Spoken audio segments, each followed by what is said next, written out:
မမဖေနောက်ထပ်မိခွန်းတစ်ခုကဖေခြေစည်းကိုထွန်းရင်ရောအပြစ်ဖြစ်ပါသလားဖေလို့မေးထားပါတယ်ဖေ ရှင်သေးခွေက2မျိုးရှိတယ်ရှင်ပြေးစေးနဲ့ရှင်သေးစေးပေါ့နော်ရှင်သေးအောင်ဆိုတဲ့သဘောမျိုးနဲ့ရှင်သေးခွေထွန်းရင်တော့ကန်ထိုက်တယ်ပေါ့နော်မသေးစေလို့ဘူးသူ့ထွက်ပြေးစေချင်တာပေါ့နော်အဲကြောင့်မှာလို့ရှိရင်သူကရှင်နိုင်စေးလို့မှာတာမျိုးရှိတယ်ပေါ့နော်ရည်ရွယ်ချက်ကသူကရှင်ကိုပြေးစေချင်တက်ပဲဒီခန်းထဲမှာမနေစေချင်တက်ပဲတေပါစေစိတ်မပါဘူးအဲ့ဒါဆိုရင်တော့အပြစ်မရှိဘူးအဲ့တော့ရှင်သေးခွေအမျိုးသားပေါ်မူတည်တယ်တေးစေနိုင်တဲ့ဟာမျိုးဆိုရင်တော့မထွန်းတာကောင်းတယ်ပေါ့နော်ပြေးတဲ့ဟာမျိုးကိုရွေးပြီးမှာပေါ့နော်နောက်ဆုံးမေးခွန်းကတပည့်တော်ငငယ်ကငှက်ကလေးတစ်ကောင်နာနေလို့ကဲခဲ့ဘူးတယ်ဗျာကဲတဲ့အချိန်မှာတပည့်တော်ကဲလိုက်ခါမှာငှက်ကလေးကိုရေတိုက်လိုက်တာဇက်ကျိုးပြီးတော့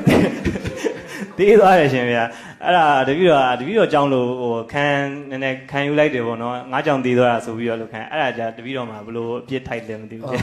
မထိုက်ပါဘူးဒါကိုကခုနကအင်္ဂါ9ချက်ထဲမှာတေးစလို့တဲ့စေစနာမပါဘူးလေနော်ကဲတင်လို့တေးသွားတာမစားထဲမှာပါတယ်ရဟန်းတော်တပါအသားငါးစားရင်းနဲ့လက်ဘင်းမှာအယိုးနေနေတာအဲ့ဒါအယိုးကိုဝိုင်းထုံနေသေးသွားဟုတ်ပါ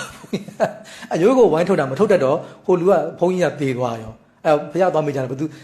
ပါရာဇိကကြာသလားဆိုတော့ဘုရားမကြဘူးအားလုံးကကယ်ကျင်တဲ့စိတ်နဲ့အယိုးကိုထုတ်ကြတာထုံရင်းနဲ့မထုတ်တတ်တော့ဟိုကသေးသွားတာပေါ့နော်အသက်စီရပြီးသေးသွားတာအဲ့ကြောင့်သေစလို့တဲ့စေစနာမပါဘူးကယ်ကျင်တဲ့စိတ်နဲ့လုံရင်းနဲ့သေးသွားတာပေါ့နော်အဲ့ပြစ်မရှိပါဘူးနော်